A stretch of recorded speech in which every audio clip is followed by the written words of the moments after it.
Hello po mga ka-Jesnabs, kumusta po kayo?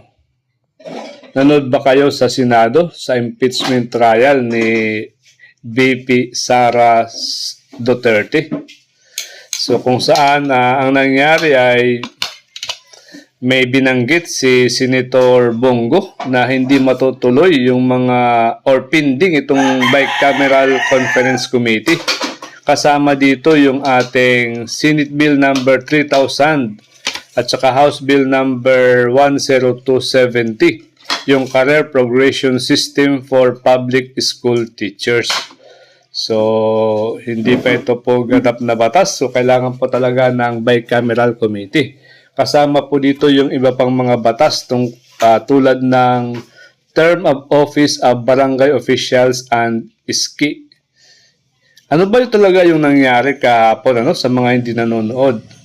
Ito po yung nangyari, doon sa plenary ay itong si Senator Bato de la Rosa ay nag-motion ng resolution na i-dismiss itong impeachment ni VP Sara. Pero sinabi ng mga senators na hindi yan pwede kung hindi sa impeachment court.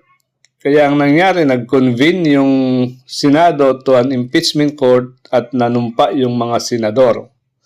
Doon ay inulit ni Senator Bato de la Rosa na gusto niyang i-dismiss yung impeachment trial.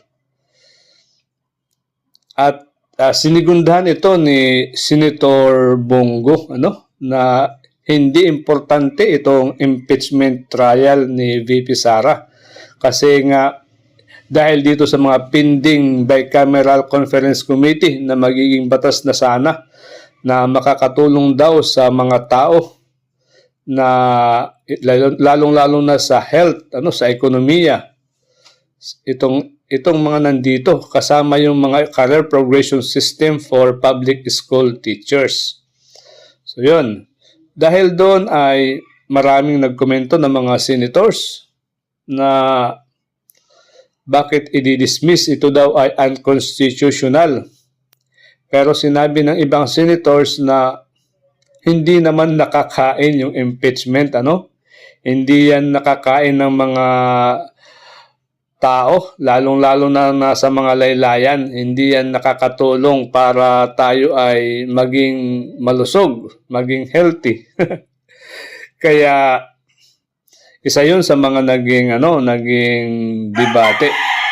Pero sinabi ng isang senator, if I am not mistaken, si Senator Coco Pimentel na hindi lang naman pagkain yung kailangan ng tao. Kailangan din daw ng hustisya.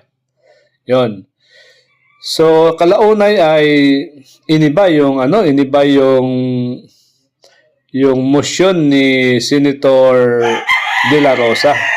Nag-suggest si Senator Cayetano, si Alan Cayetano, na hindi na lang ito i-dismiss kundi ito ay ibabalik sa Senado, sa Kongreso.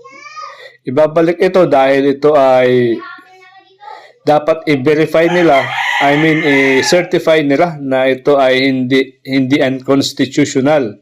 Kasi lumalabas kasi na mahigit isang impeachment complaint yung isinumite sa Kongreso na ito daw ay unconstitutional Congress, which is daw dapat isa lang for a year ang pwedeng isubmit na impeachment complaint sa kahit sinong impeachable officer. So yon, dahil sa motion na yon, nagkaroon ulit ng mga discussion na hindi dapat i-return. Pero sabi ng iba ay i-return pero patuloy pa rin yung impeachment trial ngayong araw na ito, Wednesday, June 11. At nang nagbutuhan na, syempre nanalo yung ibabalik yung impeachment complaint ng Congress sa kanila. Kinisyon uli ni Senator Bato de la Rosa na kung ibabalik, ibig sabihin yan, wala nang jurisdiction ng Senado na dapat ay hindi na ipagpatuloy yung impeachment trial. So, doon nagtatapos yung talagang diskusyon, kaya inano na ito, bali, tinapos na lang muna. What I mean is, suspended lang muna yung kanilang trial until mamayang hapon. So, antabayanan po natin ng mga pangyayari. Nako, ang pinaghinayangan ko dyan ay siyempre yung career progression system for public school teachers. Kung hindi yan magiging batas, ang mangyayari dyan ay babalik ulit yan sa zero. Gagawa ulit ng ang Kongreso ng isusumite ulit yung bill sa Congress at isusumite ulit yung bill sa Senate, tapos siyempre babalik yan sa first reading, second, third, at saka BICAM. Nako, sayang.